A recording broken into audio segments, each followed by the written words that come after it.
YouTube channel পিকে চিনে প্ৰডাকশ্যনৰ ফালৰ পৰা আপোনালোকক ধন্যবাদ। আমাৰ সৈতে উপস্থিত আছে অসমৰ এক জনপ্ৰিয় প্ৰতিভা কৰিশ্মা নাথ। তেওঁৰ লগত আমি কথা পাতিব বিচাৰিছোঁ। কেনেকুৱা ইমান নাম চলি আছে, ইমান জনপ্ৰিয়তা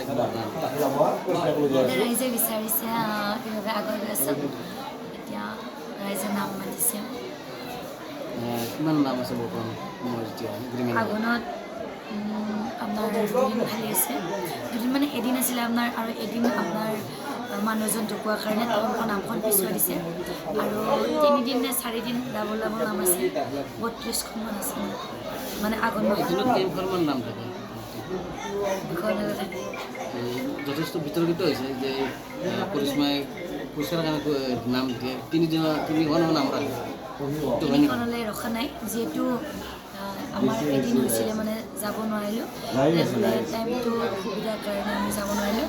পৰৱৰ্তী পৰ্যায়ত 2দিন নে 3দিন পিছত এই নামখন পৰিৱেশন কৰিছোঁ আৰু বহুত বেছি ভাল লাগিছে। আৰু তাত মানে যিখিনি ৰাইজ আৰু মানে কমিটিৰ মানুহখিনি বহুত বেছি ভালভাৱে আমাক ইমানখিনি সহায় কৰিলে বা পিছত নাম গাব দিলে, আৰু এইখিনিতে তেওঁলোককো বহুত বহুত ধন্যবাদ। মোক যে আকৌ তেতিয়া যে নাম পৰিৱেশন কৰিব নিমন্ত্ৰণ বিতৰ্কিত হোৱা দেখা যায়, অথচ মানুহবিলাকৰ মাজত খুবেই জনপ্ৰিয়। কি কাৰণ? এতিয়া মই কেনেকৈ ক'ম, ৰাইজে ভাল পালে মাতিব, বেয়া পালে এৰি দিম। সেইটো যিহেতু দুখন নাম আছে, জনপ্ৰিয়তাটো সকলোৱে গমেই পায়, তথাপিতো ইমান বিতৰ্কিত কিছুমান মন্তব্য দিয়া যায়।